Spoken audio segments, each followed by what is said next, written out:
নমস্কার বন্ধুরা, আপনাদের সবাইকে অ্যাস্ট্রো গণিত চ্যানেলে আবারও স্বাগত জানাই। আজকে বন্ধুরা আমরা জেনে নেব যে প্রতিটি গ্রহের সুতুঙ্গস্থ হওয়ার ডিগ্রিগুলো কত। আমি এর আগে ভিডিও বানিয়েছি, সেখানে প্রত্যেকটি গ্রহের ঘরগতভাবে তুঙ্গ ঘর কোনটা, নিচস্থ ঘর কোনটা, সক্ষেত্রস্থ, মূল ত্রিকোণ সব বলেছি। বাট আজকে ডিগ্রির ব্যাপারটা জানাবো এবং ঠিক তার ঠিক উল্টো হিসেবে নিচস্থতারও সব থেকে মানে লোয়েস্ট ডিগ্রি কোনটা, যেখানে একটা গ্রহ নিচস্থ ঘরের মধ্যেও সব থেকে উইক, তো সেটাও আমি বলবো। তো দেখুন, মানে এটা একটা শর্ট ভিডিও হতে চলেছে। আমি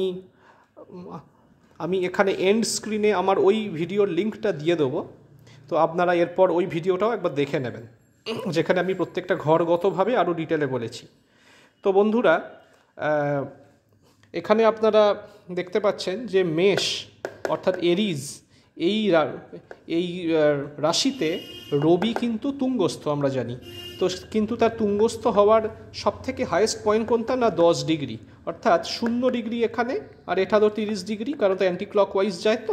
তো 0 ডিগ্রি থেকে শুরু করে তুঙ্গস্থ হওয়ার ক্ষমতা বাড়ছে, অর্থাৎ গ্রহের ক্ষমতা বাড়ছে, রবির ক্ষমতা বাড়ছে, বাড়তে বাড়তে বাড়তে বাড়তে 10 ডিগ্রি যখন এলো, অর্থাৎ ধরুন মোটামুটি এই জায়গাটায় 10 ডিগ্রি হয়তো, তো সেইখানে কিন্তু হাইয়েস্ট পয়েন্ট, অর্থাৎ ক্ষমতা সব থেকে বেশি।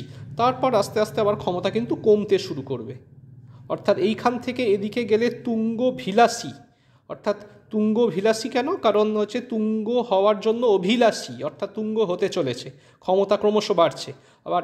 আবার এইখান থেকে কোনো গ্রহ যদি মনে করুন মেষ রাশিতে 20 ডিগ্রিতে অবস্থান করছে, তাহলে সে কিন্তু তুঙ্গ ঘরে আছে ঠিকই, কিন্তু সে হয়ে গেল তুঙ্গচ্যুত, মানে হাইয়েস্ট ডিগ্রিটা পার হয়ে গেছে, অর্থাৎ যতটা ক্ষমতা হওয়ার কথা ছিল তত ক্ষমতা কিন্তু হলো না। ঠিক আছে, অর্থাৎ কোনো ধরুন দুজন জাতকের মধ্যে একজনের ক্ষেত্রে রবি মেসেই আছে ধরুন 9 ডিগ্রি বা আপনার 10 ডিগ্রিতে, আর কারুর আছে 19 ডিগ্রি 20 ডিগ্রিতে, তো তার মধ্যে 9 ডিগ্রি বা 10 ডিগ্রি যে, অর্থাৎ কিনা তুঙ্গ ভিলাসী বা সুতুঙ্গস্থ যে, তার ক্ষমতা সব থেকে বেশি হবে, আর যে তুঙ্গচ্যুত হয়ে গেল তার ক্ষমতা একটু হলেও কম হয়ে গেল, অর্থাৎ গ্রহটা যেন একটু অসন্তুষ্ট, ক্ষমতা আস্তে আস্তে তার কমে যাচ্ছে, এই হচ্ছে ব্যাপার। কেমন?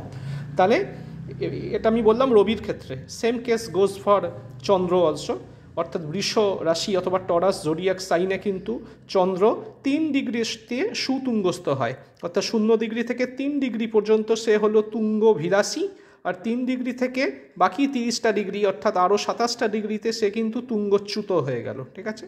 আচ্ছা, মিথুন রাশিতে তো কোনো গ্রহের সেরকম কোনো তুঙ্গে হওয়ার ব্যাপার নেই। কর্কটে বৃহস্পতির ক্ষেত্রে সুতুঙ্গস্থ হওয়ার ডিগ্রিটা হলো 5 ডিগ্রি, 0 থেকে 5 ডিগ্রি পর্যন্ত তুঙ্গভিলাসী, তারপরে তুঙ্গচ্যুত।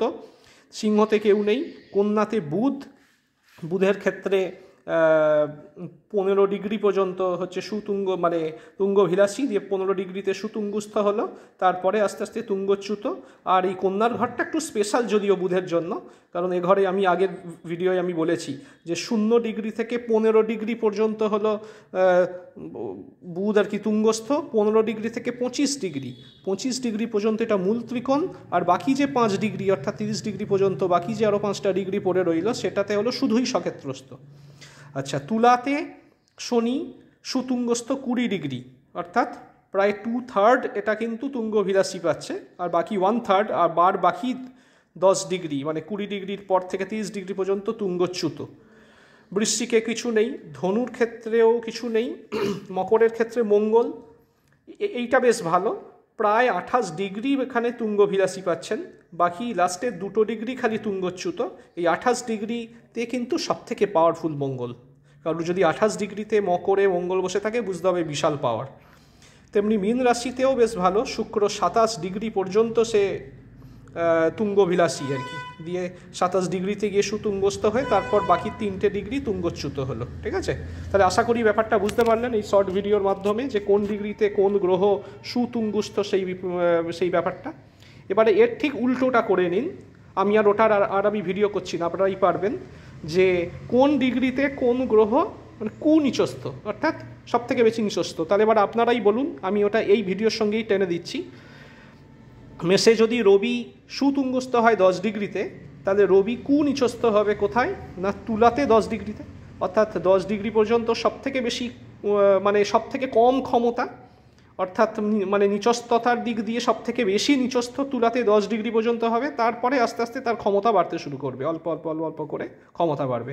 অর্থাৎ কারুর যদি মনে করুন তুলাতে রবি আছে কারুর 9 ডিগ্রিতে আর কারুর আছে 20 ডিগ্রিতে, তাহলে কিন্তু দুজনের মধ্যে তুলনামূলকভাবে যার 9 ডিগ্রিতে আছে তার রবি বেশি কিন্তু নিচস্থ, আর যার 20 ডিগ্রিতে আছে সে কিন্তু এই সব থেকে লোয়েস্ট পয়েন্টটা পার হয়ে বেরিয়ে গেল, অর্থাৎ তখন কিন্তু গ্রহটা একটু আশার আলো দেখছে, ফলে 20 ডিগ্রিতে থাকা মানে সেটা একটু হলেও ভালো।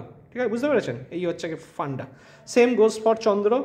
3 ডিগ্রিতে বৃষতে সুতুঙ্গস্থ মানে ওটা ঠিক উল্টো দিকে বৃশ্চিকে, তাহলে চন্দ্র 3 ডিগ্রিতে হবে কুনিচস্থ, এবং তারপর থেকে আস্তে আস্তে একটু একটু একটু একটু করে ক্ষমতা বাড়বে। ঠিক সেরকম কর্কটে বৃহস্পতি 5 ডিগ্রিতে সুতুঙ্গস্থ মানে মকরে 5 ডিগ্রিতে সব থেকে পাওয়ারটা কম, তারপরে আস্তে আস্তে ক্ষমতা বাড়তে শুরু করবে, অর্থাৎ মকরে 5 ডিগ্রিতে হলো কুনিচস্থ বৃহস্পতি। তেমনি বুধ যদি 15 ডিগ্রিতে কন্যাতে সুতুঙ্গস্থ হয় তাহলে মিনে হবে 15 ডিগ্রিতে, সব থেকে তার পাওয়ার কম, তারপর আস্তে আস্তে পাওয়ার বাড়বে। তেমনি তুলাতে শনি যদি 20 ডিগ্রিতে সুতুঙ্গস্থ হয় তাহলে মেষে 20 ডিগ্রিতে সব থেকে পাওয়ার কম হবে, তারপর আস্তে আস্তে ক্ষমতা বাড়বে। তেমনি মকরে মঙ্গল সুতুঙ্গস্থ 28 ডিগ্রি, তার মানে কর্কটে প্রায় পুরো ঘরটাই তার নিচস্থতার ঘর, বাকি 2 ডিগ্রিতে একটু হলেও পাওয়ার বাড়বে তার। তারপরে মিনে শুক্র 27 ডিগ্রি পর্যন্ত তুঙ্গস্থ মানে কন্যাতে 27 ডিগ্রি পর্যন্ত শুক্রের ক্ষমতা খুব কম, 27 ডিগ্রিতে সব থেকে কম, তারপর একটু একটু একটু একটু করে বাড়বে। ঠিক আছে, তো আশা করি শর্ট ভিডিওর মাধ্যমে আপনাদের এই দুটো টপিকই আমি কভার করতে পারলাম। আপনাদের কারুর যদি কোনো ডাউট থাকে দয়া করে আমাকে জিজ্ঞেস করবেন, আমি তার যথাসম্ভব উত্তর দেওয়ার চেষ্টা করব। আর ভিডিওটি যদি আপনাদের ভালো লেগে থাকে লাইক শেয়ার কমেন্ট অবশ্যই করবেন, এবং আমার অ্যাস্ট্রোগণিত চ্যানেলটিকে দয়া করে সাবস্ক্রাইব করে বেল নোটিফিকেশান আইকনটি দয়া করে ক্লিক করে দিন, যাতে করে পরপর আমার ভিডিওগুলো যখনই আমি ছাড়ব তখনই আপনারা পেয়ে যান। তো ঠিক আছে, আবার দেখা হচ্ছে নেক্সট কোনো একটি ভিডিওয়ে, ততক্ষণের জন্য বিদায় নিই। সবাই ভালো থাকবেন। নমস্কার, জয় হিন্দ।